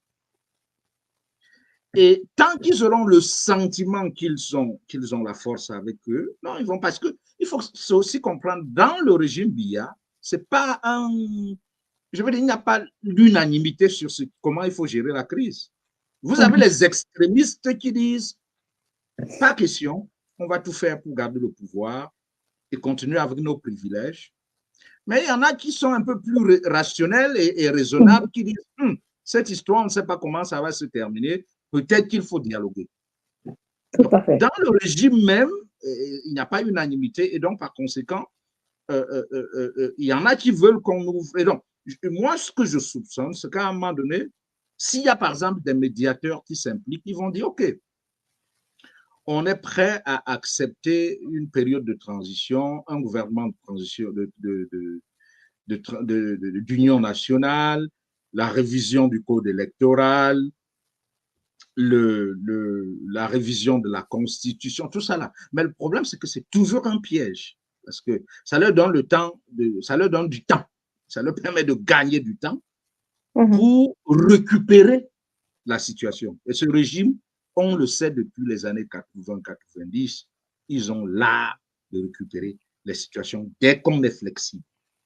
Et donc, par conséquent, je suis tout à fait d'accord, comme le disait Michael, qu'il faut rester dans une posture de « on a gagné et vous devez dégager » et que on ne le fait pas pour… Si quelqu'un sort, si quelqu'un reste chez lui demain, il ne reste pas chez lui pour Tchiroma. Il reste chez lui pour sa famille, pour l'avenir de ses enfants et pour l'avenir du pays. C'est ça que les gens doivent aujourd'hui comprendre, que ce combat, Tchiroma n'est qu'un instrument. Ce combat, aujourd'hui, ce n'est pas pour un homme politique. C'est pour que le peuple récupère sa souveraineté qui a été confisquée depuis plusieurs décennies. Et donc, par conséquent, tout est possible. Et je crois qu'eux-mêmes doivent être en train de réfléchir, au moins une partie du régime doit être en train de réfléchir sur des portes de sortie sans perdre la face. Mais le problème, c'est qu'en face maintenant, ils ont des gens qui veulent aller jusqu'au bout. Donc, ce ne sera pas facile, aussi simple que ce ne sera pas facile. Et personne ne peut prédire la tournure que vont prendre les événements, mais j'espère simplement que les Camerounais, en majorité, parce que comme disait Michael, ne vous attendez pas à ce que 100% des Camerounais adhèrent à un tel processus. Même si on est 80%, c'est déjà une victoire à adhérer à un tel processus et qu'on soit capable d'inscrire ça dans la durée.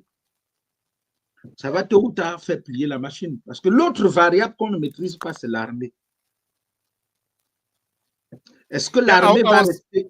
I was going to follow up and ask about the army because Tchiroma actually issued a statement where he said the loyalist military took him out to safety and they're protecting him. I did a reflection on that this morning, and it is on my YouTube page. It's how and why the military had to do that.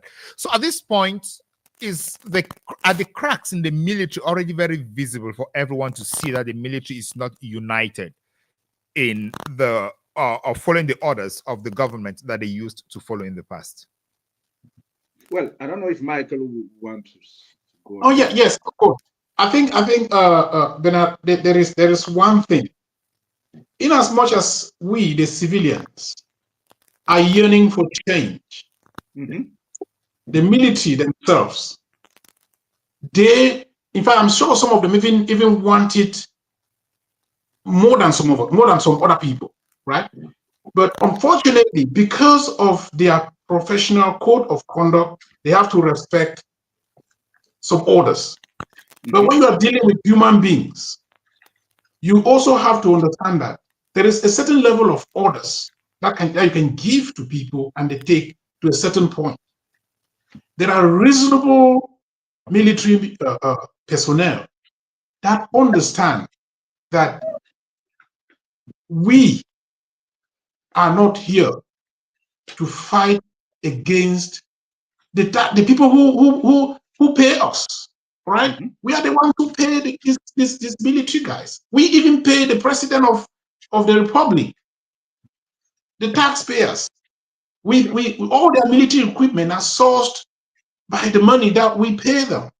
So some of them understand that the moral understanding behind this is that I should not go and be killing my own people.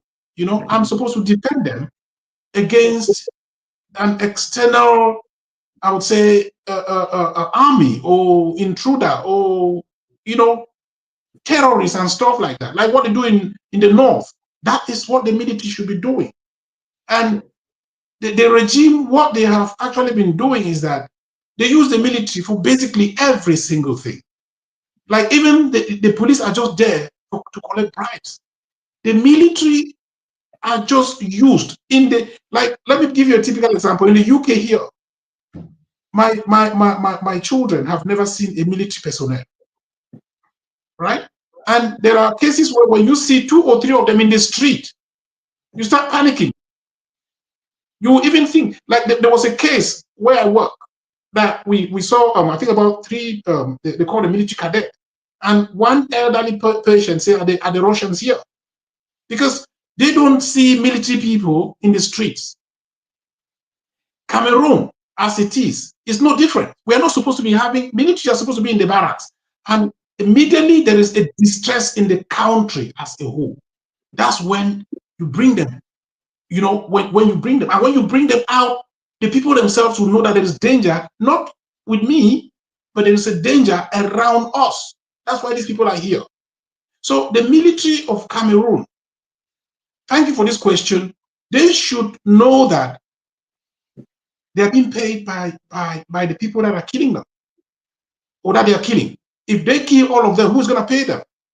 So, but Michael, are you not thinking that it's just loyalty? So if you are working with someone, can you not just understand why the policemen or the military are acting that way?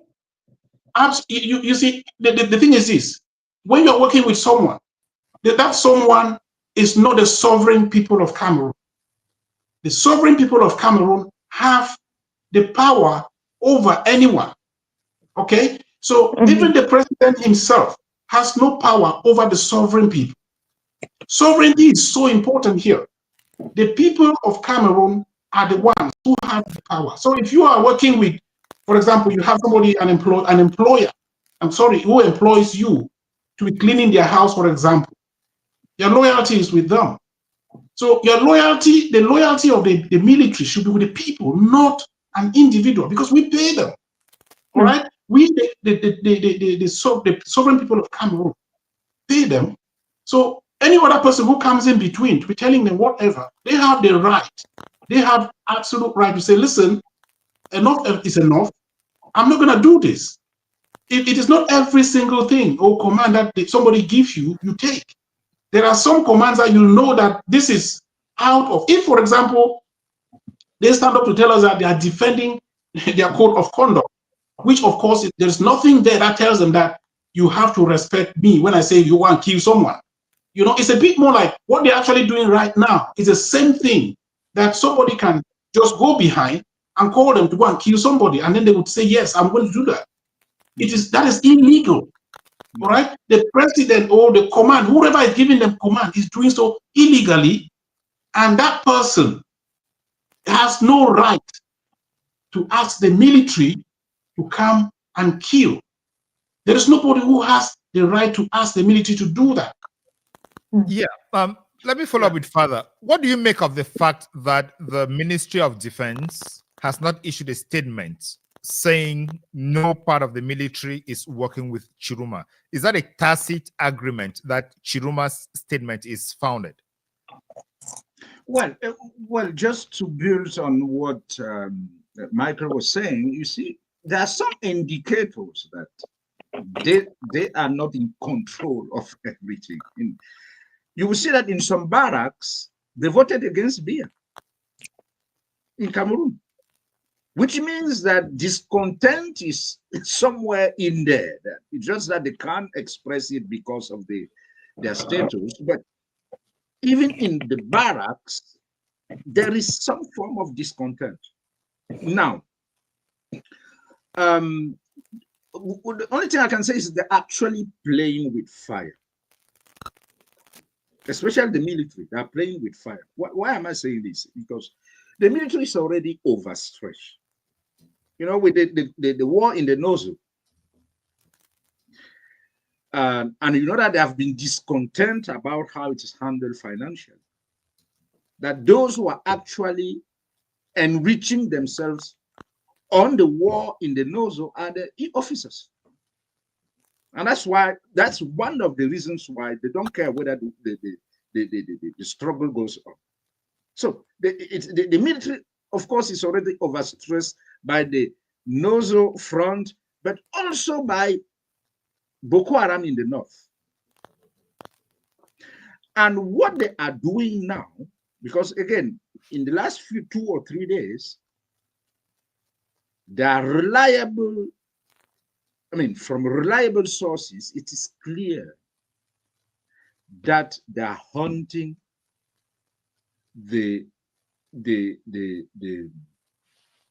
leaders of Tchiroma's party, even members of the family of Tchiroma, taking them to Yaoundé, from the north to Yaoundé. And again, these are the same mistakes they made with the Anglophone crisis. What they are doing is that when the people are fed up, they will begin to go after them. When I say after them, I mean the authorities. And we could be, because of that, opening a new front in the north. And the risky dimension of the front in the north is that Boko Haram is not very far. And they could exploit that crack in the system to make the bigger north unruly. I mean,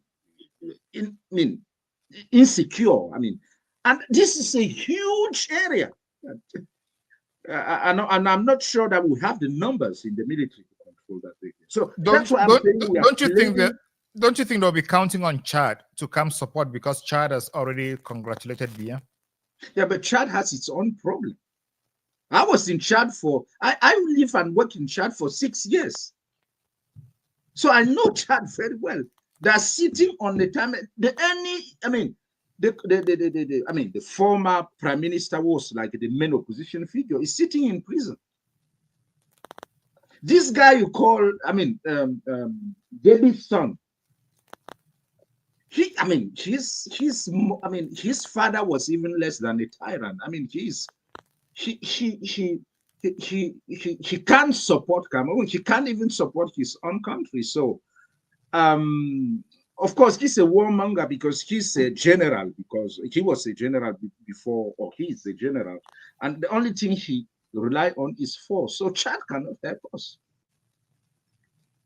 And again, we are playing with fire. But the problem is that when people are blinded by the thirst for power,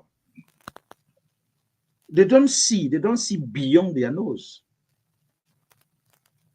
And they will get us into trouble, as they did in the nose, by not listening to the people, by not listening. They don't want to listen. So again, let's hope that somebody will kind of breathe some sense into their minds and bring them back to reason. All right. And make the right decisions before it is too late. All right. Thank you so much, Father.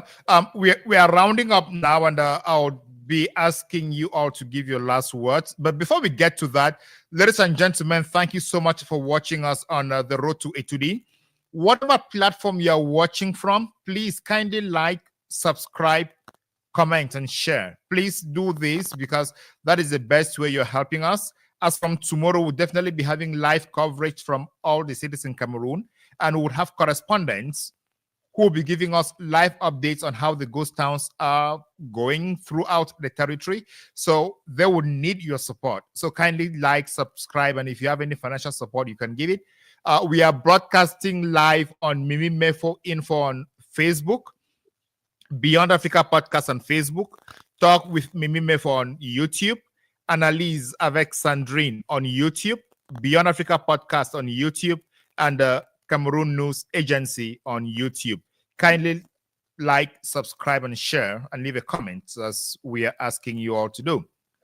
Absolument. Do you want to take the last words with our Ok, guests? absolument. Alors, merci Bernard. Juste pour le redire en français à ceux qui nous écoutent à l'instant et ceux qui nous regardent, qu'importe le canal par lequel vous nous regardez en ce moment, juste une petite action, allez juste liker, allez juste vous abonner. C'est simple, ça ne prend pas beaucoup de temps. Qu'importe le canal par lequel vous êtes en train de nous suivre en ce moment-ci, que ce soit sur Mimi Mefo Info, sur Facebook, sur Talk with Mimi Mefo on YouTube, Analyse avec Sandrine Yamga, African Postcards de Bernard ou encore Cameroon News Agency. Merci à vous infiniment de votre support et c'est simplement ce que nous vous demandons afin de continuer à vous produire du contenu. À signaler également que demain, il y aura non seulement un live, mais aussi des reportages sur le terrain pour rendre compte de l'effectivité ou pas de ces villes mortes qui ont été annoncées au préalable et puis surtout appelées par Issa Tchiroma Bakary, lorsqu'on sait aussi que les autorités administratives appellent plutôt les commerçants et toutes les populations à vaquer à leurs occupations. Qui va être écouté demain? Ça va être la grande réponse du jour. Et on va terminer dans un instant avec nos invités. Nous sommes pratiquement dans la dernière ligne droite, les dernières minutes de cet échange et nous allons prendre quelques dernières réactions. D'abord, avec le père Lado, je vais te poser la dernière question. Alors, père Ludovic Lado, et demain? C'est la seule question que j'ai envie de vous poser. Et demain? Si, avec réponse positive, j'allais dire affirmative ou pas, des citoyens à observer ces villes mortes, et pour vous, l'après, qu'est-ce que cela serait? Vous avez dit tout à l'heure, c'est vrai, que vous espérez que M. Tchiroma Bakary va procéder à une prestation de serment. Pour vous, est-ce que cela suffira? Non, et encore une fois, comme on l'a dit tout au long de cet échange, il n'est pas question ici de Tchiroma, il est question de la libération d'un peuple. Et si que les Camerounais choisissent de participer ou de ne pas participer, ils auront déterminé leur avenir.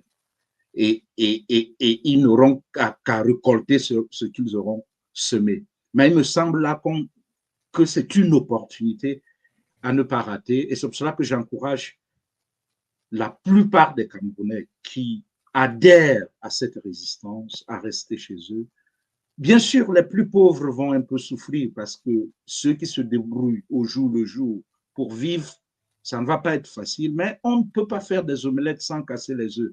Il faut quelques sacrifices pour pouvoir récolter des résultats pour l'avenir. Donc, encore une fois, je soutiens ces villes mortes et j'encourage les Camerounais à y adhérer. La suite, on verra.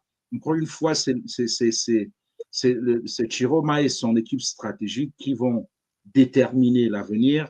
Mais encore une fois, j'espère que cette résistance ne va pas s'achever avec les villes mortes et que les villes mortes ne sont qu'une étape sur une longue. Ça peut durer.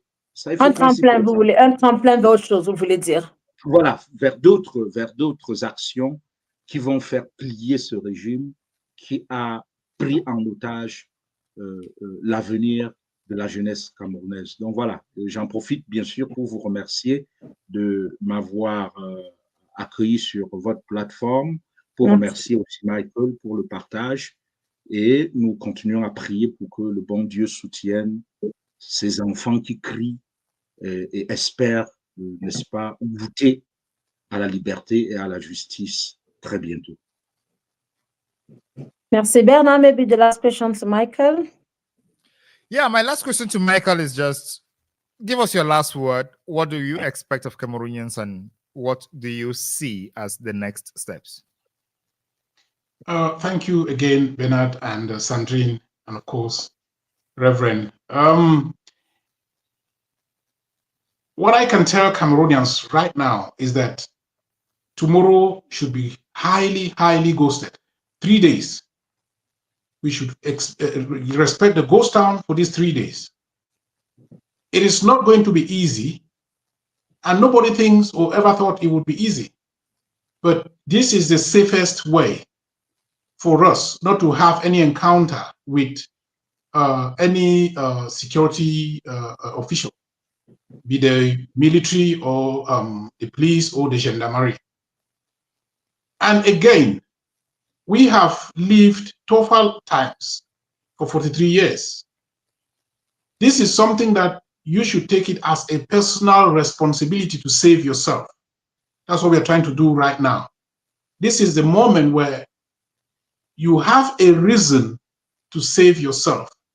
And the reason is just the fact that you made a choice and the choice got stolen in a broad daylight. You are not asking for more. You're not asking for too much. You just want somebody to respect your vote as a Cameroonian. You may be having difficulty, for example, how you're going to cope with these 3 days. And of course, the reason is because most Cameroonians are buy and sellers, or they live, hand to mouth, day to day. But let me tell you one thing.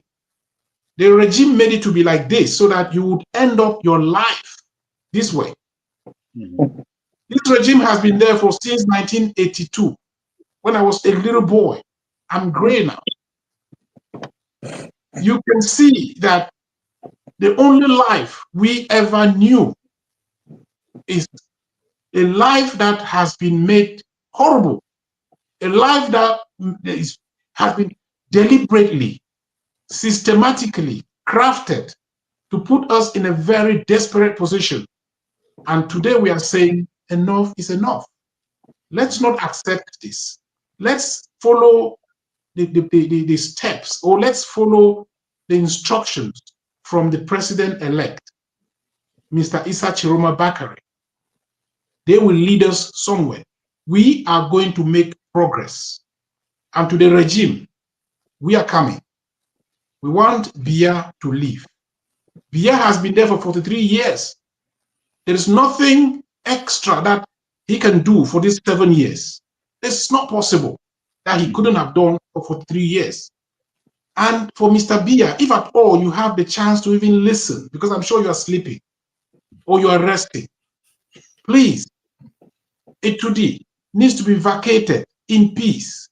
You need to leave a legacy that Cameroonians can even say, oh, you know what? This guy handed over power. Do not make it in such a way that when you leave, people will not want to hear about you anymore. Give us this very last chance, the right to govern ourselves, the right for change to happen. That is just what we're asking you, nothing else.